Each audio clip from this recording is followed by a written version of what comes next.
Assalamualaikum warahmatullahi wabarakatuh. Selamat pagi anak-anak hebat. Bagaimana kabar kalian hari ini? Bu Tari berharap kalian selalu dalam keadaan sehat, semangat, dan selalu berbahagia. Baik anak-anak, kita masih tetap semangat ya belajar hari ini. Nah, untuk belajar hari ini kita akan belajar di tema 8 peristiwa alam. Kita nanti akan belajar di subtema 1 peristiwa siang dan malam.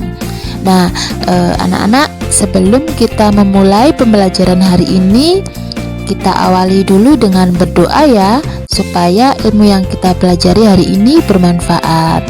Berdoa, mulai. Selesai.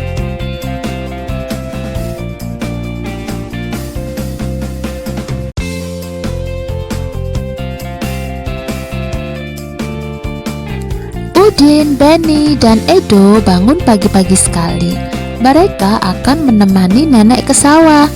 Sawah nenek ditanami pohon padi. Pohon padi akan menghasilkan beras.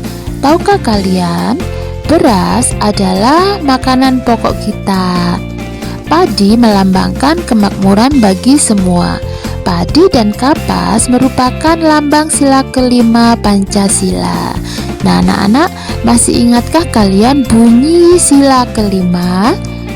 Iya, bunyi sila kelima yaitu keadilan sosial bagi seluruh rakyat Indonesia. Nah, anak-anak, sila ini melambangkan makna bahwa setiap warga harus diperlakukan secara adil. Baik anak-anak, sebelum kita mempelajari lebih dalam tentang sila kelima, coba sekarang kita mengingat kembali. Perhatikan lambang dari sila-sila Pancasila berikut ini. Nah, setelah kalian memperhatikan, di situ ada tabel. Bisakah kalian menyebutkan lambangnya dari sila pertama sampai sila kelima? Nah, yang pertama kita sebut sama-sama ya. Yang pertama itu adalah lambangnya bintang. Lalu yang kedua itu berlambangkan apa Nana? Iya, rantai. Dan sila yang ketiga yaitu dilambangkan dengan pohon beringin. Lalu sila yang keempat dilambangkan dengan kepala banteng.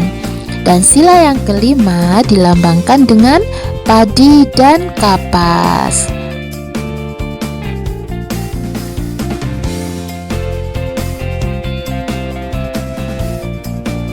Baik anak-anak, setelah kalian menyebutkan lambang dari sila Pancasila, nah sekarang kita akan belajar tentang sila kelima, yaitu keadilan sosial bagi seluruh rakyat Indonesia.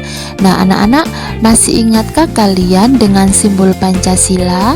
Ya, simbol Pancasila kalian perhatikan di sini adalah gambar padi dan kapas. Nah, simbol Pancasila sila kelima yaitu padi dan kapas ini melambangkan kelembutan dan kebaikan. Warna putihnya melambangkan kebenaran. Sedangkan gambar padi dan kapas mencerminkan pangan yang artinya makanan dan sandang itu yang artinya pakaian. Pangan dan sandang merupakan kebutuhan dasar manusia. Kebutuhan tersebut harus tercukupi secara adil. Jika pangan dan sandang terpenuhi, rakyat akan hidup makmur. Hal ini sesuai dengan tujuan utama dari sila kelima Pancasila.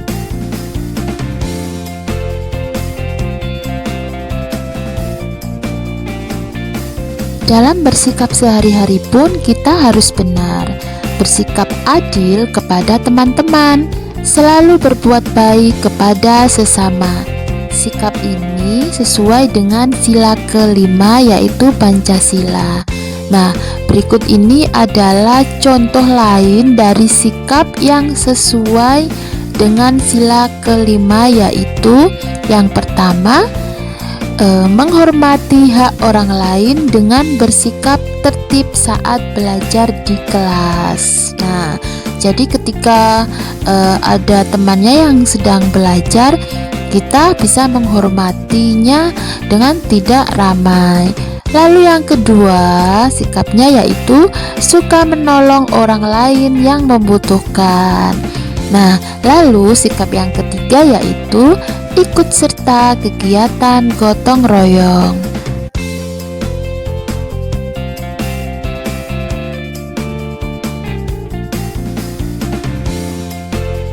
Setiap benda memiliki panjang masing-masing.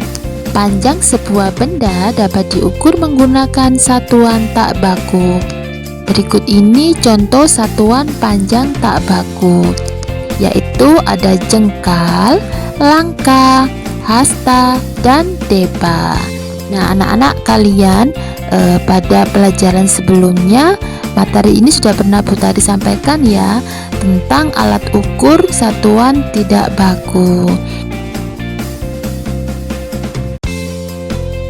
Contoh satuan panjang tidak baku lainnya adalah pensil, pulpen, lidi, langkah kaki, korek api, dan lain-lain. Nah, anak-anak sekarang perhatikan contoh berikut ini. Berapa panjang ikat pinggangmu? Nah, di sini ikat pinggang yang pertama diukur menggunakan alat ukur tidak baku yaitu pensil. Berapa ya panjangnya? Kita hitung bersama-sama pada gambar pertama. 1, 2, 3, 4, 5, 6, 7, 8. Jadi panjang ikat pinggangmu sama dengan 8 pensil. Lalu di gambar berikutnya, gambar ikat pinggang tersebut diukur menggunakan alat ukur tidak baku yaitu jengkal. Mari kita hitung bersama-sama berapa panjangnya. 1, 2, 3, 4, 5, 6, 7, 8, 9, 10. Jadi panjang ikat pinggangmu itu sama dengan 10 jengkal. Bagaimana Nana? Sudah paham? Di lapangan banyak anak bermain layang-layang. Udin mengajak teman-teman ikut bermain layang-layang. Lihat, layang-layang Udin lebih tinggi daripada Benny.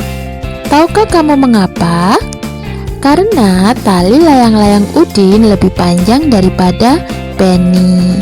Nah, anak-anak, ayo sekarang kita hitung panjang tali layang-layang Udin dan Benny. Nah, Udin dan Benny mengukur panjang tali layang-layang menggunakan jengkal tangan. Panjang tali layang-layang Udin adalah 30 jengkal Udin, dan panjang tali layang-layang Benny jika diukur adalah 20 jengkal Udin. Nah, jadi panjang tali layang-layang Udin itu sama dengan 30 jengkal Udin, sedangkan panjang tali layang-layang Benny itu sama dengan 20 jengkal Udin. Jadi tali layang-layang Udin lebih panjang daripada tali layang-layang Benny.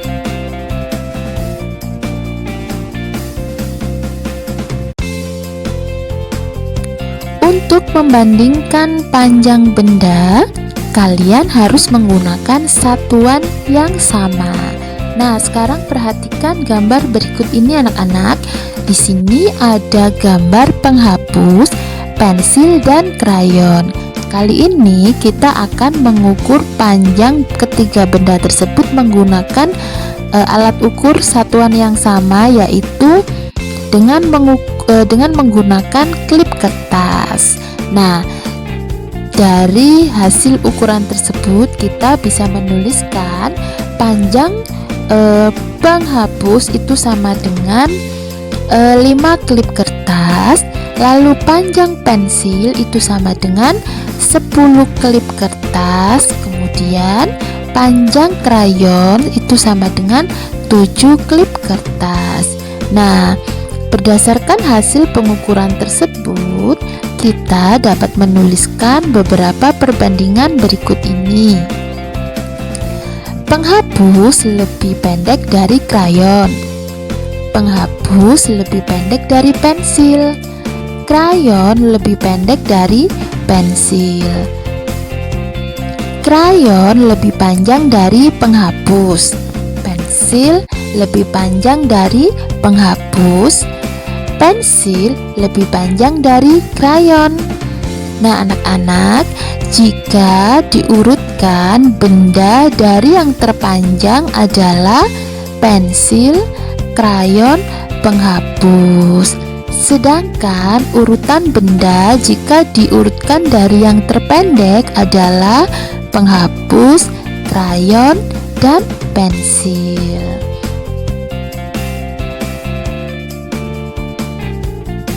Baik anak-anak, itu tadi materi yang sudah Butari sampaikan, yaitu yang pertama tadi tentang sila kelima. Dari sila kelima ini tadi kita mempelajari tentang makna lambangnya. Setelah itu kita belajar tentang maknanya dari lambang sila kelima. Lalu kita juga belajar tentang sikap-sikap yang sesuai dengan sila kelima Pancasila. Setelah itu kita tadi juga belajar tentang mengukur menggunakan alat ukur tidak baku. Nah, anak-anak, bagaimana? Semoga kalian memahami ya dari materi yang Butari sampaikan. Nanti kalian juga bisa mempelajari kembali buku temanya dan mengerjakan soal-soal yang ada di buku tema tersebut. Jika nanti kalian kesulitan, kalian bisa bertanya kepada guru kalian. Baik anak-anak, terima kasih untuk perhatiannya hari ini. Semoga bermanfaat. Butari akhiri. Wassalamualaikum warahmatullahi wabarakatuh.